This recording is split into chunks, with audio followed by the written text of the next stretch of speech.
نحمده ونصلي على رسوله الكريم اما بعد السلام علیکم ورحمۃ اللہ وبرکاتہ۔ اللہ تعالیٰ سے دعا کرتے ہیں کہ ہمارے قرآن کو پڑھنے کو، ہمارے قرآن پاک کو پڑھنے کو، ہمارے روزوں کو، ہمارے قیام کو سب کو قبول فرمائے، ہمارے صدقات کو انشاءاللہ تعالیٰ، اور اللہ تعالیٰ اپنا قرب نصیب عطا فرمائے ہم سب کو۔ آج ہم انشاءاللہ تعالیٰ آیت نمبر 4 کا آغاز کر رہے ہیں۔ سب سے پہلے ہم تلاوت کرتے ہیں۔ اعوذ باللہ من الشیطان الرجیم، بسم اللہ الرحمن الرحیم۔ اللہ الذی خلق السماوات والارض، اللہ الذی خلق السماوات والارض،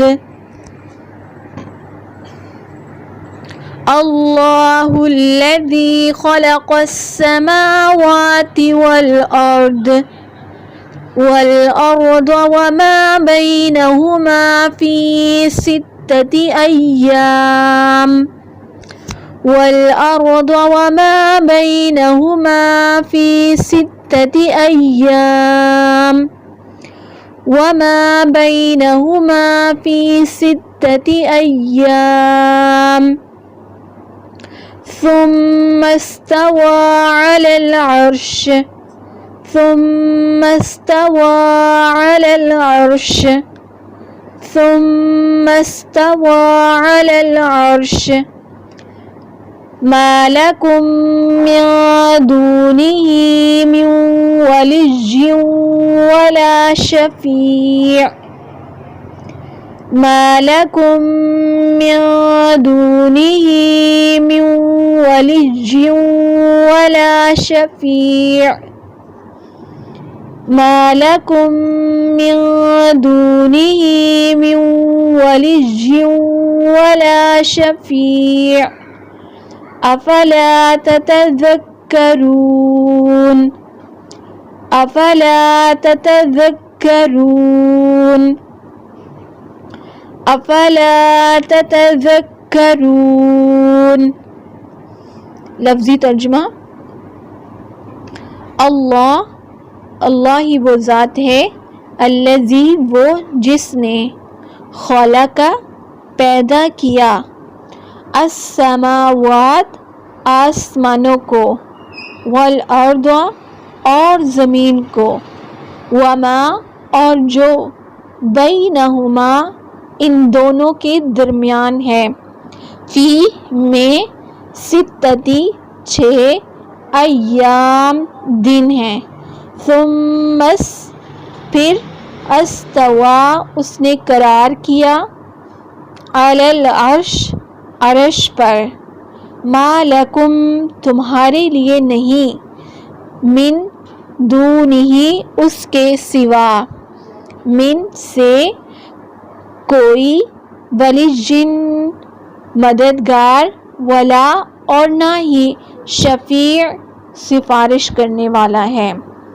افلا کیا نہیں، تتذکرون تم غور کرتے۔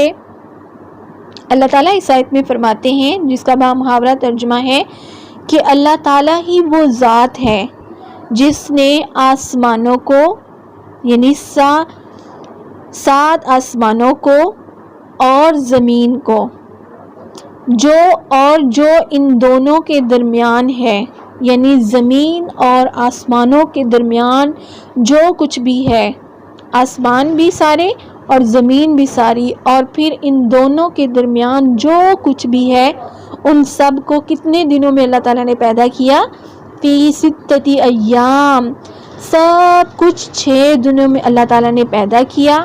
پھر اس پیدا کرنے کے بعد کیا کیا اللہ تعالیٰ نے، علی العرش استوى، پھر اللہ تعالیٰ عرش پر قائم ہوا، یعنی اللہ تعالیٰ عرش پر استوار ہوئے۔ پھر اللہ تعالیٰ نے ان چیزوں کو پیدا کرنے کے بعد کیا فرمایا کہ ما لکم من دونہ من ولی ولا شفیع، کہ اس کے سوا تمہارا کوئی سرپرست نہیں ہے اور نہ ہی تمہارا کوئی سفارشی ہے۔ افلا تتذکرون، سو کیا تم کوئی سبق حاصل نہیں کرتے؟ کیا تم کوئی نصیحت حاصل نہیں کرتے؟ کیا تم کوئی غور و فکر نہیں کرتے؟ کیا تم اللہ کی نشانیوں کو سمجھتے نہیں ہو؟ یہ سب اس میں آ سکتے ہیں۔ تو اللہ ہی وہ ذات ہے جس نے آسمانوں، زمین اور جو کچھ ان کے درمیان ہے سب کو 6 دنوں میں پیدا کیا ہے۔ پھر کیا ہوا؟ اللہ تعالیٰ نے عرش پر قائم ہوا اور اس کے سوا نہ کوئی سرپرست ہے اور نہ ہی کوئی سفارشی ہے۔ تو اللہ تعالیٰ کہتے ہیں افلا تتذکرون، کیا تم نصیحت حاصل نہیں کرتے؟ کیا تم غور و فکر نہیں کرتے؟ کیا تم سبق حاصل نہیں کرتے؟ تو اس آیت میں جو سمجھنے کی بات ہے کہ اللہ تعالیٰ نے جس نے آسمانوں کو 7 آسمان بنائے، جس نے زمین بنائی، جس کے کتنے ملک ہیں، آج اگر اس کی کمبائن کیا جائے تو 250 کے لگ بھگ جو دنیا میں کنٹریز ہیں وہ 250 کے قریب ہیں، ٹھیک ہے، اور ان سب کو زمین کے اوپر بچھایا، یعنی زمین بتائی اور اتنے کنٹری بن گئے۔ تو آسمان کی وسعت تو اس سے بھی کہیں سے زیادہ ہے۔ تو ان 7 آسمانوں کو پیدا کیا، پھر ان آسمانوں کے درمیان میں جو جو چیز آتی ہے، ٹھیک ہے، یعنی آسمان اور زمین کے درمیان کتنا فاصلہ ہے، بادلوں کا کتنا فاصلہ ہے، اور آسمان کا تو اس سے بھی زیادہ ہے۔ تو یہ سب کیا ہے؟ نشانیاں ہیں اللہ تعالیٰ کی، اور ان کے درمیان جو چیز بھی اللہ تعالیٰ نے ان سب کو، ان سب آسمانوں، زمین اور ان کے درمیان جو چیزیں ہیں ان کو کتنے دنوں میں پیدا کیا؟ 6 دنوں میں پیدا کیا۔ پھر ان 6 دنوں کے پیدا کرنے کے بعد اللہ تعالیٰ نے اپنا عرش عظیم بنایا اور اس پر استوار ہوئے۔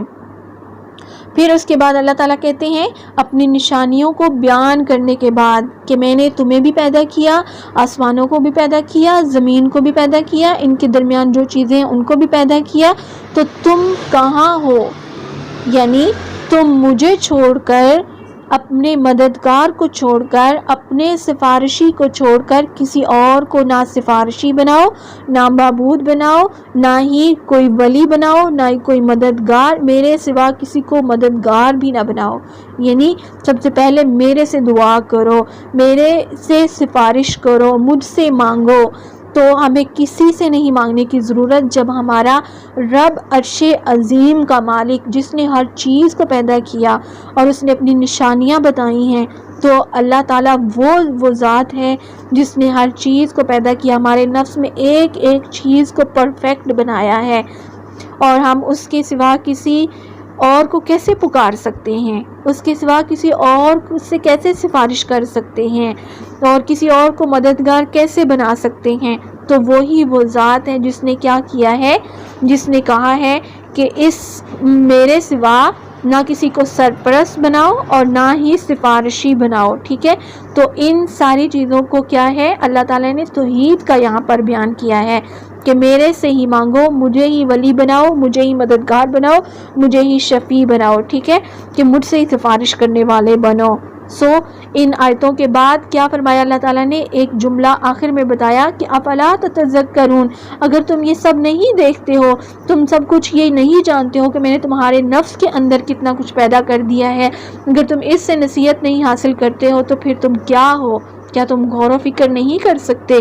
تم اگر کائنات میں نہیں کر سکتے، آسمان میں نہیں کر سکتے، زمین میں نہیں کر سکتے، اور اس کے درمیان والی چیزوں میں نہیں کر سکتے، تو پھر تم اپنے نفس میں ہی غور و فکر کر لو کہ اللہ تعالیٰ نے کیسے ہماری آنکھیں دیکھنے کے لیے بنائی، کان سننے کے لیے بنائے، ہاتھ ہر چیز کو پکڑنے کے لیے بنائے، پاؤں چلانے کے لیے بنائے، تو کیا ہمارے لیے اس میں نشانیاں نہیں ہیں؟ بے شک بہت نشانیاں ہیں۔ اللہ تعالیٰ ہمیں توفیق عطا فرمائے۔ تو یعنی یہ ایک ایسی ہستی ہے جو اتنی زبردست ہے، اللہ تعالیٰ کی ہستی، کہ پوری کائنات کو عدم سے وجود میں لا سکتی ہے، یعنی بغیر کسی چیز کے نشان کے اس کو وجود میں لے آئی ہے، اور اس کے مقابلے میں یہ معبود جنہیں تم اپنا سرپرست اور سفارشی سمجھے بیٹھے ہو، یعنی کسی اللہ کو چھوڑ کر کسی اور کو پکارتے ہو اور ان کو سفارشی بناتے ہو، اپنا سرپرست بناتے ہو، تو یہ کس کام آ سکتے ہیں جبکہ اللہ نے ان کو بھی پیدا کیا ہے، تمہیں بھی پیدا کیا ہے اور ہر چیز کو پیدا کیا ہے؟ کیا تمہیں ایسی موٹی بات سے بھی کوئی سمجھ نہیں آتی؟ وآخر دعوانا ان الحمد للہ رب العالمین۔ السلام علیکم ورحمۃ اللہ وبرکاتہ۔